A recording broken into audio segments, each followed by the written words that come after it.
So XDA put out this article today, and actually shout out to XDA, but also shout out to Karthik Iyer for posting this article. I'll leave the link down below in the description because, as always, when I go through these articles, I kind of look at the main points, give my thoughts and opinions of it, and kind of go into how I feel slash what I think about this idea, right?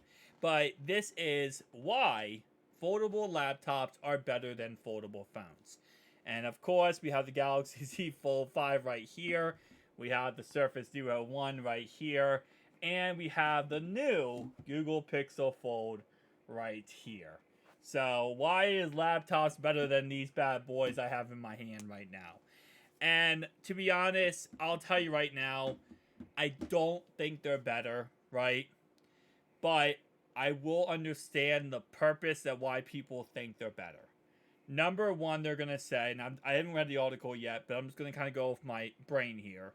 Is they're gonna say, well, this has Windows 11, and your foldable phone has only Android, and a full operating system like Windows 11, with of course an internal battery, with the ability to really do a lot of things with internal graphics, not internal. I don't know how many foldable laptops. I guess they do have internal graphics cards. I know a lot of laptops in general can have up to a 4060, 4080, and also 4090. But I'm not sure if foldables can do that just yet. I'm not sure 100%.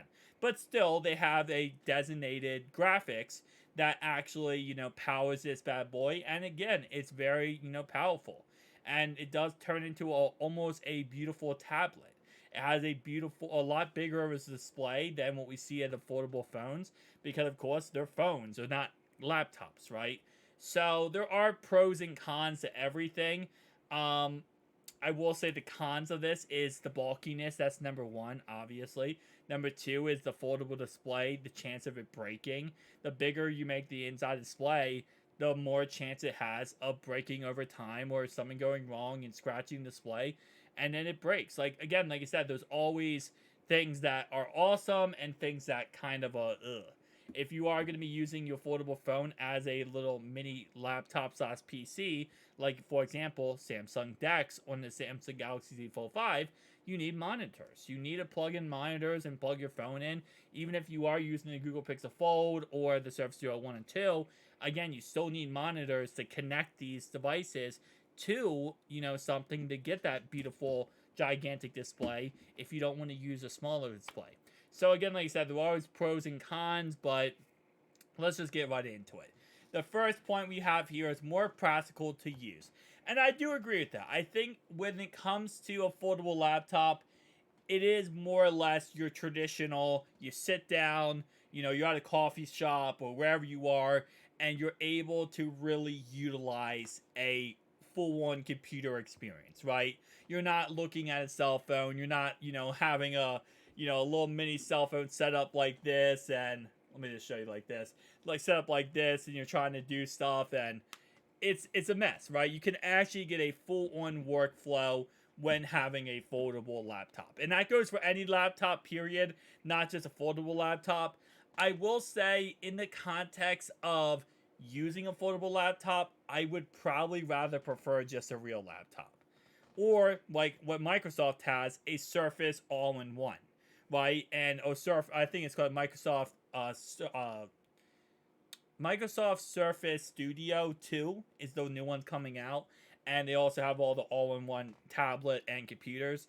I would probably just prefer that, to be honest, because while yes, it's awesome to get a foldable laptop, you're really spending the extra money just to get it being a foldable device.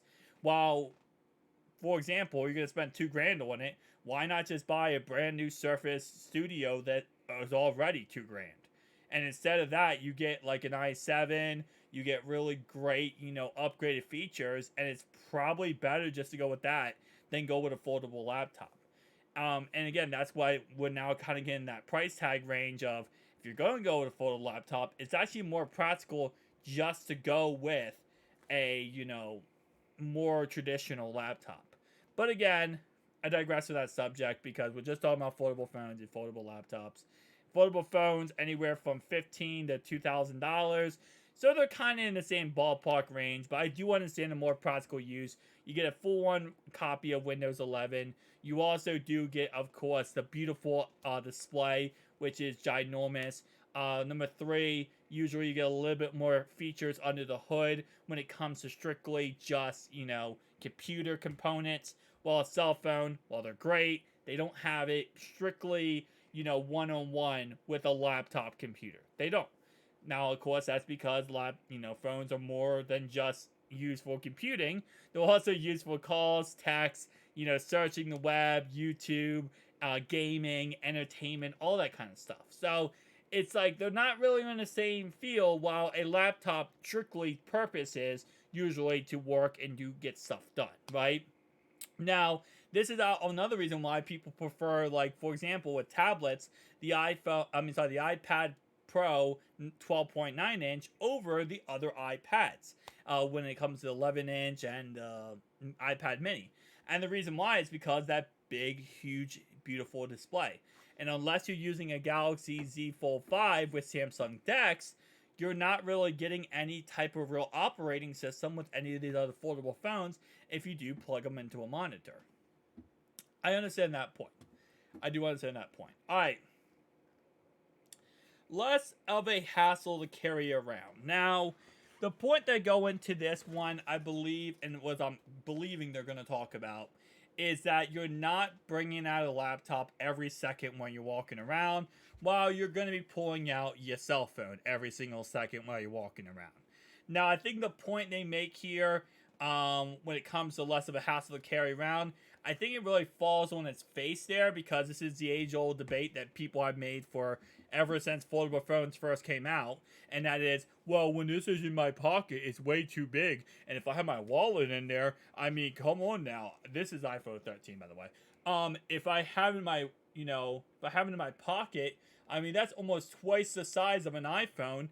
I can't fit it into my pocket. If I pull it out, what if I drop it and break it? Well, first off, that's why you use it as a case, okay? Why you don't get a foldable phone without a case. This gentleman right here obviously does not understand that concept. You don't spend $1,800 on the product to protect it. But, I do agree, well, if you're walking around, I've never had an issue with dropping my foldable phones. But I do understand the idea that, when you have a foldable laptop, you have it in your bag, your backpack, whatever. When you're walking around, you're not really pulling it out. But your cell phone, you pull out every single second in your pocket because you want to check it. You get a text, you get a call, whatever. You're always pulling it out. There's a chance of breaking it because it's a bigger phone. But again, it's not like you're pulling it out with the foldable screen out and you got to keep pulling it out and risking dropping it. You kind of have it as a, smaller phone, smaller. I don't really understand this point. Like, I get the idea of why they're complaining, but I don't understand the idea of, of dropping and breaking it. And literally the first thing it says right here, but the fact I mostly carry them in a backpack makes it a non-issue. Of course, there's nothing stopping me from carrying a phone in a backpack, but it's not practical considering how much of a hassle it would be to reach in your backpack for the phone every other minute. I also wouldn't be as cautious with laptops. First of all, it's not always with me. My PC is either resting on a desk somewhere or safely tucked into my backpack. A phone, on the other hand, goes everywhere you go, meaning those are chances of accidental drops and breaking the foldable screen. And again, like I said, what is your idea that you're doing? Are you walking around with this folded display in your face like this? Then yeah, if you do that, then you're probably gonna you could drop it potentially and break it. I mean, the chances are, as long as you're holding onto your phone, you're not gonna have any issue. But again, yes, you are increasing the odds. Why don't you use the outside display while you're walking around and around people? I don't know why you have to use the inside display while you're walking around. Not, I mean, if you're, again, just like you said with your laptop, you should only be using this inside displays if maybe you're sitting down or you're doing something. If this is a working environment, you're probably not walking around with this bad boy wide open. You're probably walking around with it closed. So I think that's a non-point they make there. software difference plays a big role. And again, I already beat this point to death, I feel like, in this video so far. And yeah, full one Windows 11, build versus what? A Android 13, Android 14 build. And it is a huge difference. And everything pretty much works with Windows, let's be honest. Steam works Steam works with Windows. Most applications work with Windows. Everything is just a seamless, transition to Windows. That's why I say, again, instead of a foldable laptop, I would personally probably go with something like a all-in-one Surface product. I probably wouldn't go with a, affordable laptop for that said reason. Like, I'd rather just go with something more powerful and something that would get the job done better for me than that. And that is actually the last point that they bring up. So I thought it was more than 3 points. So they only put 3 points on here. Yeah. And again, foldable laptops, listen, they're really cool ideas / concepts for reasons, but they only give 3. Unless I'm missing one. 1, 2, 3, and then I guess the 4th reason here would be foldable laptops are still a long way from home. Yeah, again, like I said, listen, at the end of the day, foldable laptops are a cool concept / idea. They really are, right? And over time, we're going to see them get more advanced like we do foldable cell phones. And I don't think anyone's really ever going to make the argument that foldable laptops are useless or aren't good products. They are. It's just that because of newer technology, they cost a lot of money. Same thing with foldable cell phones. And eventually, both products will cost a lot less, in the future when prices of products come down. But at the end of the day, I don't really think a foldable laptop at this moment in time is, ironically enough, that practical when you can get a foldable all-in-one tablet and laptop for cheaper. Or you could, in most tense purposes, with them being like $2,000 plus, if you are very mobile and you can't build your own PC or buy a PC, then it would probably be practical just to get, again, like I said, a laptop. If you don't want an all-in-one, just get a regular laptop. I think right now, at this moment in time, the reason why foldable phones are better than foldable laptops is that it's the ability to go around, do whatever you want, not have to have a backpack, not be, weighted down by this, foldable laptop, which again, at the end of the day, you can see how thick this boyo is. And even right here, it's not small. I mean, like, I can hold, right now, at this moment in time, let me show you, I can hold 3 foldable phones in my hand at the same time without any real problems at all. Okay, maybe. Without any problems at all. And I could walk around like this all day, while they, of course, have that gigantic phone, a gigantic laptop that you have to lug around. So again, like I said, I understand the point, but again, it's just it's the easy ability to walk around, have it in your pocket, pull it out when you need it, put it back in, and that's it. While this is more of a struggle, for right now. Maybe in the future that changes and foldable laptops become the thing, but for right now, foldable phones, in my opinion, are better. Thank you guys for watching. I'll see you guys next one.